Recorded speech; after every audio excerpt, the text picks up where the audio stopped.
미월의 병화사주입니다. 병호, 을미, 병자, 경인. 이 남자분의 사주의 특징은 57,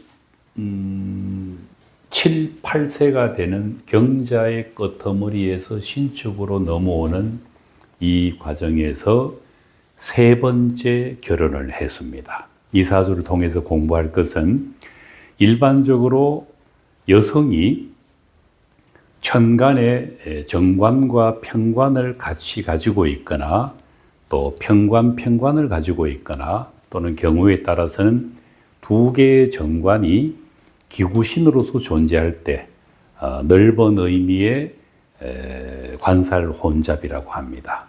남성의 경우 재성이 기구신인 상태에서 천간에 두 개가 있거나 또는 경우에 따라서는 지지에서 여러 재성이 암장되어 있을 때 한 번 이상의 결혼을 할 수 있다라고 그렇게 관찰이 됩니다. 근데 실제로 이 사주는 재성은 경금 편재 하나만 보입니다. 희기를 구분해 보면은 미월의 병화 입장에서는 그 강한 화기를 수가 금의 도움을 받음으로써 금수상생을 하는 가운데 사주가 중화를 지향하게 되어 있습니다. 이를 극하는 토와 화는 각각 기신과 구신이 되고 남는 하나의 목은 한신이 됩니다. 이 사주에서 가장 먼저 찾아보아야 할 것은 임계수 또는 지지에 수금이 용신일 때 그 용신의 근에 해당되는 해, 자축, 진신, 유금을 찾아보아야 합니다. 천간에는 임수도 없고 계수도 없고 경신금도 없습니다. 지지에는 경신금은 시간에서 경금 편재가 희신으로서 존재합니다.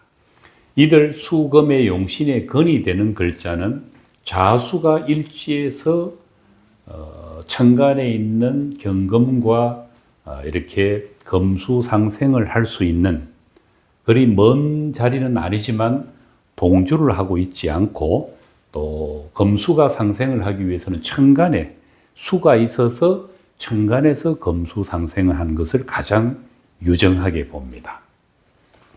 기구신의 동태를 살펴보면은 기신에 해당되는 식신상관은 지지에서 천간에서 운에서 나타날 때 매우 강한 식신상관인 토의 기운이 발현됩니다.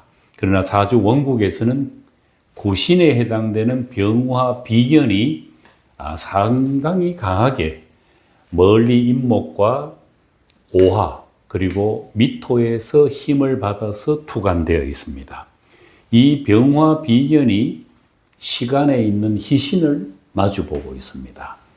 원국에서 이런 암시가 있다면은 사주에서는 원국의 암시라고 해서 태어나서 죽을 때까지 저 암시를 잘 파악하고 통변을 해야 합니다.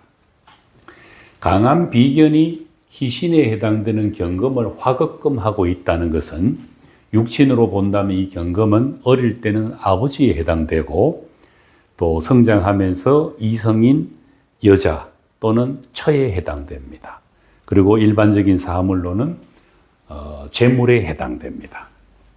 그것이 비견 병화에 의해서 비견 병화라고 하는 것은 질투심, 좋게는 강한 추진력, 그리고 쟁투를 불러오는 또는 경우에 따라서는 성급한 마음을 일으키는 그런 불의 속성을 가진 비견입니다. 이것이 화극금을 하고 있다는 것은 어릴 때는 모르겠지만은 성장하는 가운데 오히려 아버지 입장에서는 자식에 해당되는 이 병화가 굉장히 버겁게 느껴졌을 겁니다. 뒤집어서 말하면은 아버지를 존중하거나 육친으로서의 아버지를 그렇게 예의를 다해서 바라보지 않았다는 것을 반증합니다. 그리고 나이가 더 들면 이 금은 처에 해당됩니다. 이성에 해당됩니다. 어쩌면은 이런 사주는 연지에 있는 오화가 오술 합을 하는 무술대운쯤 아버지에 해당되는 글자가 훼손되었는 거로 보았을 때 아버지가 질병이나 사고 등으로 인해서 단명을 했을 가능성이 있습니다. 그러나 아무리 그렇게 해석된다 하더라도 실제 아버지가 생존해 있을 수도 있기 때문에 일반적인 상업 통변에서는 말의 신중함이 따라야 할 것으로 보입니다. 성장해서는 내 이성을 바라보거나 내 처를 바라보는 것이 일방적으로 화급금을 해버렸기 때문에 처의 입장에서는 이 병화가 편관입니다. 엄청난 남편으로 인한 스트레스를 받아왔을 거라고 보입니다. 경우에 따라서는 이 병화의 주인공은 처를 향해 폭행을 했을 가능성도 보입니다. 그것을 막아주기 위해서는 천간에 임계수라는 용신의 운이 와서 여름의 병화를 도와주는 수금이 재관이 상생함으로 인해서 일간인 내 자신과 비견을 어느 정도 제해 줄 수 있습니다. 제해 준다는 것은 극을 한다는 의미가 아니라 병화가 지나치게 비견의 마음을 일으키지 않도록 금의 도움을 받은 수가 수로 인해서 병화를 어느 정도 억제한다는 뜻입니다. 아무리 경금이 임계수를 도와주더라도 이 수가 화를 극하지는 못합니다. 자수가 일지에 품고 있는 거로 봤을 때 이분은 천간에서는 비견이 편제를 극을 하고 있지만은 일지 자수의 정편관이 있음으로 인해서 기본적인 속마음은 정편관의 이성적인 그런 마음작용이 있을 거라고 추정을 합니다.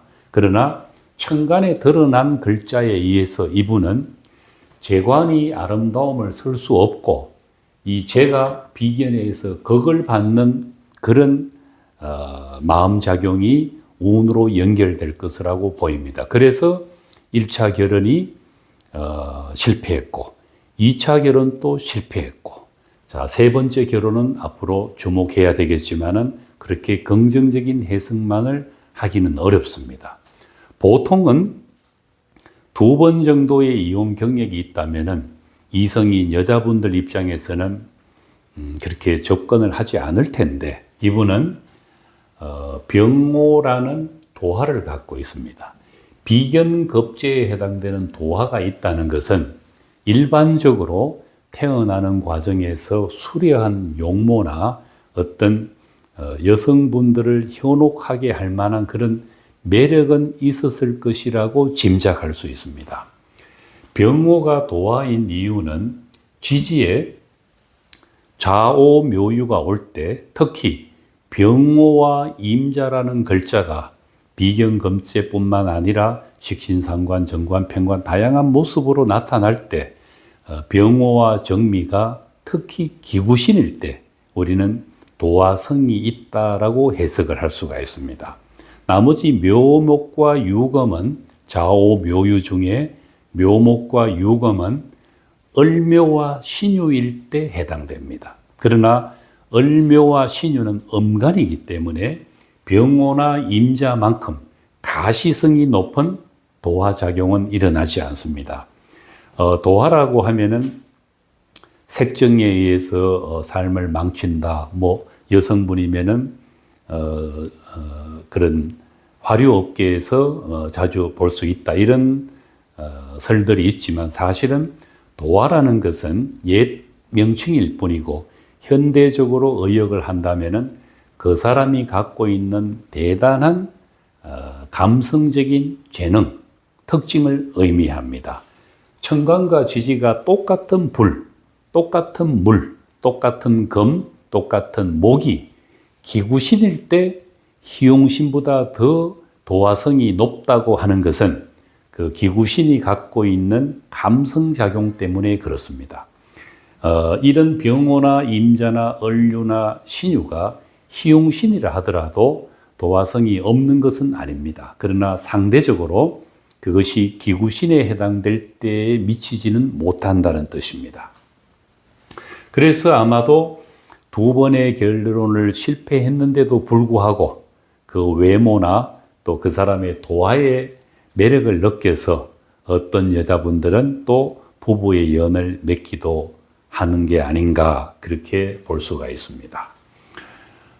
한신인 을목은 이렇다 할 만한 해석을 할 수는 없지만 아무리 한신이라도 연간에 을목 정인이 있다는 것은 어떤 형태든 정인의 모습이 어렴풋이 이 사람의 생각과 말과 행동에 묻어날 수는 있다는 것입니다. 그러나 그것이 희용신일 때와 기구신일 때처럼 뚜렷한 작용은 하지 않습니다. 특히 이 한신 을목은 운에서 용신이 들어왔을 때 금수상생의 집중도를 흐트려 놓을 수 있는 그 수기운이 한신인 목으로 빠져나가 버릴 수 있습니다. 한신인 을목 입장에서는 좋은 것이겠지만은 여름의 병화를 위한 중화작용으로 보면은 그렇게 원하지 않는, 차라리 없는 게 낫습니다. 사주에서 이렇게 비견이 경금을 양쪽으로 극을 하고 있는 사주들은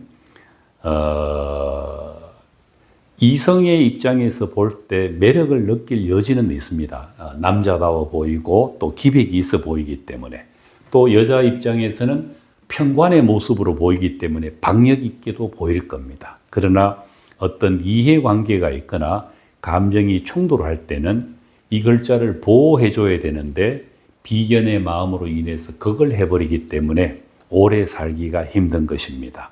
이번에 아무리 다른 장점이 있다 하더라도 그 점을 다스리지 못하면은 결혼을 3번, 4번 했다 하더라도 그 결과는 장담하기가 어려운 것입니다.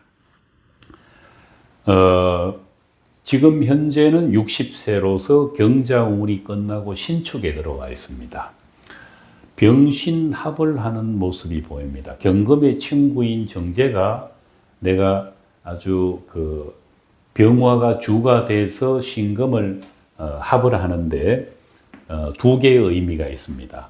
내가 병화가 강력하게 신금에 집착한다는 의미도 있고, 또 하나의 신금이 강하게 신금에게 병신합하고 또 병신합하기 때문에 이 경금을 놔두고 다른 여자를 더 관심을 가질 수 있다는 암시도 있습니다. 따라온 축토는 용신의 근어에 해당되는 글자이지만은 사실은 월지 미토로 인해서 충미충을 받을 수 있는 암시가 있습니다. 자수가 없다면은 저 충미충은 100% 대운에서 용신의 근작용을 하기가 어렵습니다. 그러나 자수가 사주 일지에 있기 때문에 충미충을 하고 추고 암합의 덫에 걸릴 수가 있습니다. 심지어는 임목도 축인 암합의 가세를 하고 있습니다. 그래서 축토는 자수가 있다 하더라도 충분히 이 천간에 있는 금이나 또는 운에서 오는 임계수를 도와줄 수 있는 용신의 근의 역할을 하기에는 한계가 있다고 관찰이 됩니다. 지금 현재 운은 60세니까 을사 병호 정미가 옵니다. 60갑자를 한 바퀴 돌고 환갑이 되는 운에 직면하자마자 병호 정미가 옵니다. 그렇다면 시간에 있는 경금과 대운에서 왔는 신금이 온전하기가 힘이 듭니다. 그래서 또 한 번의 부부 문제가 일어날 가능성이 있습니다. 이분은 살아가면서 이 비견을 다스리지 못한다면은 재물과 처는 멀어져 갈 수밖에 없습니다. 그래서 나이가 들면은 있는 재산을 탕진하고 좀 살갑게 대해주면 좋았을 것을 그렇게 하지 못함으로 인해서 배우자도 떠나가 버리거나 질병을 겪거나 하는 그런 엄청난 스트레스로 인한 질병입니다. 그래서 본인도 행복하고 이 처도 행복하기 위해서는 물의 마음을 이끌어내어서 금수가 상생하는 가운데 재관을 지향해야 됩니다. 그렇게 된다면 비견이 어느 정도 다스려질 수는 있습니다. 운에서 오는 글자는 말 그대로 운에 의한 작용입니다. 그 운을 잘 다스림으로 인해서 혹자는 어떤 사람은 운의 노예가 되기도 하고 어떤 사람은 그 운을 극복할 수가 있는 것입니다. 완벽하게 정해져 있는 미래는 없습니다. 내가 하는 행동이 원인이 되어서 또 그 행동은 감정에 의해서 나타나기 때문에 내 마음을 잘 다스리는 가운데 내가 원하는 내 의지에 의해서 살아갈 수 있는 것이 바로 사주명리를 공부하는 목적입니다. 감정을 드러내면은 팔자의 노예가 되어버린다는 말이 있습니다. 이분은 비견을 다스려야 합니다. 그렇지 않으면은 가까운 병호 정미에서 크나큰 재난, 재물과 관련되거나 처와 관련되거나 건강과 관련되거나 사고와 관련된 일들, 특히 자수가 충을 받아버리는 병호운은 천충지충에 해당됩니다. 이런 운은 100번 조심해도 모자람이 없습니다. 운을 잘 극복할 수 있는 그런 지혜가 필요한 시기라고 보여집니다.